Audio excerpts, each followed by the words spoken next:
Bigger.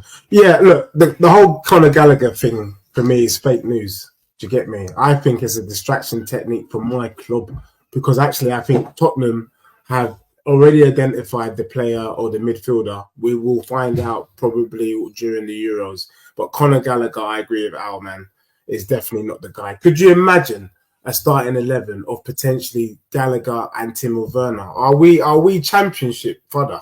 Do you get me with them two brothers? Championship fodder, mate. So for me, Conor Gallagher, I don't want to see him at my club. If I have to beg him personally and go to his yard and give him a brown paper bag, then I will. Don't sign the contract and don't even look at my club, Tottenham Hotspur. Stay in Chelsea or even go to Arsenal for all I care. But yeah, he's not good enough. Alan's right. If Tottenham want to be, if we want to kick on, then we need to be bringing in a statement signing.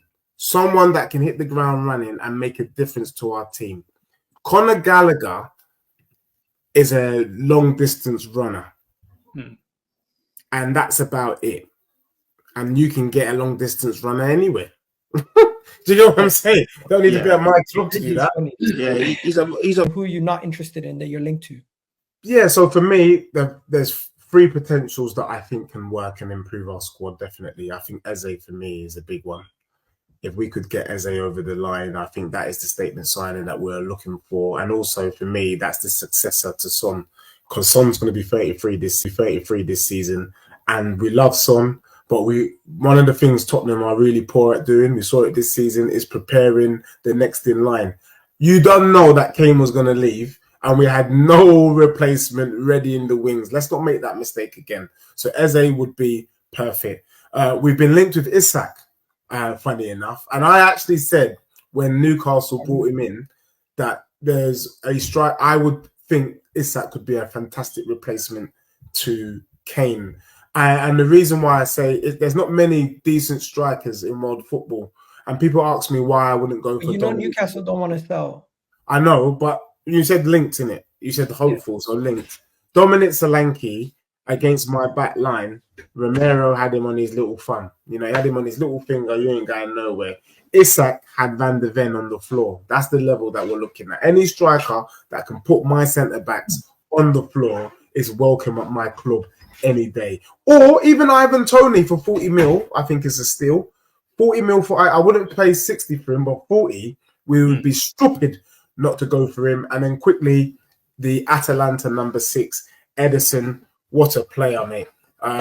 Is he that good? I haven't seen much about him. He is that good. And the thing is, one of the big things he can do, apart from get around the pitch and he can play the number 8 role as well, he's just so sturdy. Basuma, as big as he is, just looked like he was more bothered about whether he was going to get his Louis Vuittons dirty.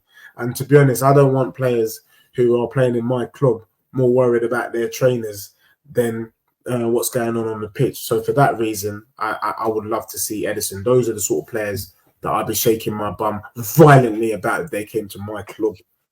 So I'm delighted to tell you that I have got returned back to form, and I will be disagreeing with Alan, who's in the building. Big up, Jay. Look, for me, it's a 7 out of 10. And I'm always surprised by people who give, for want of a better word, quite a low score. 7.5 out of 10. Let me tell you why. We were fully dusty under Mourinho and under Conte. The dustiest football I've ever seen. I mean, we used to go to the Emirates and we used to literally pull our pants down and say, "Oh, Arsenal, please slap us left, right, and centre, please." Oh. And all I wanted this season was I didn't even mind. And I think we all said it. Remember how dusty we were when we were kicking ball? And I said, you know what? If Tottenham finished 8th, but we played progressive football, I would have accepted that at the beginning of the season. And partly, and let me tell you why, because I didn't know, excuse my ignorance, Jane, I didn't know Postecoglou. He's managed in Japan, he's managed in Scotland, and he's managed in Australia. Mate, I can't shake my bum for that. And so based on that information, just progressive football would have done. In the end, we saw Tottenham top of the league after 10 games. But more important than top of the league, we dominated. Most matches we played, we had more ball possession. What we lacked was we just didn't have a striker that could finish off the dinner, and we didn't have adequate replacements. And also the long-term injuries in Madders and Van de Ven, they were rushed back into the squad. Even Bentancur was rushed back from injury to help out the squad. Yeah. So given the circumstances, Postecoglou done a fantastic job with that team. Remember, only 3 players or 4 players. Most of that team was Conte's players, Conte and Mourinho players who play the 4-3-4 system or whatever.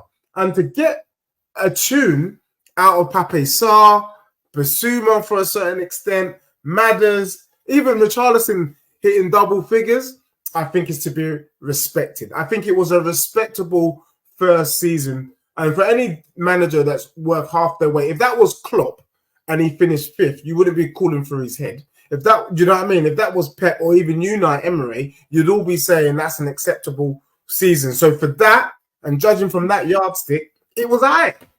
But moving forward, we would like to see our club kick on. I almost think he gave himself quite difficult work to do because now you can't go back. He has to kick on if he wants to keep his job. But I think 7 out of 10 is good. And he's done well. He exceeded my expectations. And I think sometimes it's too easy to say this and, you know, the last 10 games of the season and blah, blah, blah. Yeah, but in the grand scheme of things, we play exciting football. And I think for me, just lastly, the measure was in that Man City game.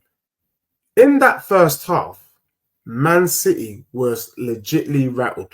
They had no clue. And you just have to wonder, had Postecoglou had all of the players that he wanted playing that game, they slap up City. Do you get what I'm saying? So I can see the work that he's doing once he brings in the right players, once the players have got his style of play in their DNA so that they can start playing an instinctive way of playing rather than second guessing themselves, because he talks about them always second guessing and playing safe and going back, and he doesn't want that.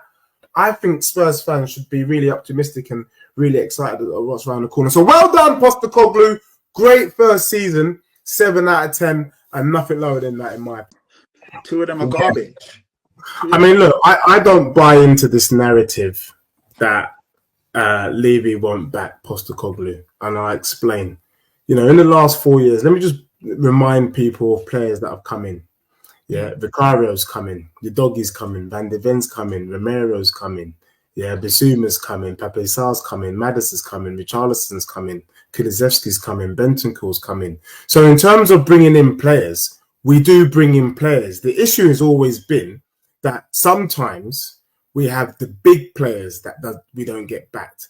And that was the issue with Conte, and that was the issue with Mourinho. Conte wanted to spend 110, 120 mil on a Declan Rice and got pissed that we weren't prepared to spend that kind of money. And I said there was no point in bringing in those sorts of managers if you're not going to give those managers the tools they need. Conte wants to bring in Chiellini. He wanted to bloody bring in Maldini and bloody Albertini if he could, you know what I mean? And us spend 60, 70 mil on 55-year-old players. That's what he wanted to do, and then had a hissy fit. And then I said, and then what you've seen is that Daniel Levy is done a win-win. He's reverted back to the model we had under Poch. And Postecoglou is singing the right tune from a Levy perspective. We are not going to spend 100 mil on one player. It's not going to happen.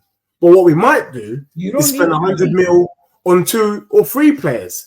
And if those 2 and 3 players turns out to be gems, then Postecoglou's been backed, and it might actually give us results. And the question that Jay is throwing to Patrick is a question I threw to a guy who calls himself Mr. Box Office, and unfortunately we had to chop him down yesterday like a tree.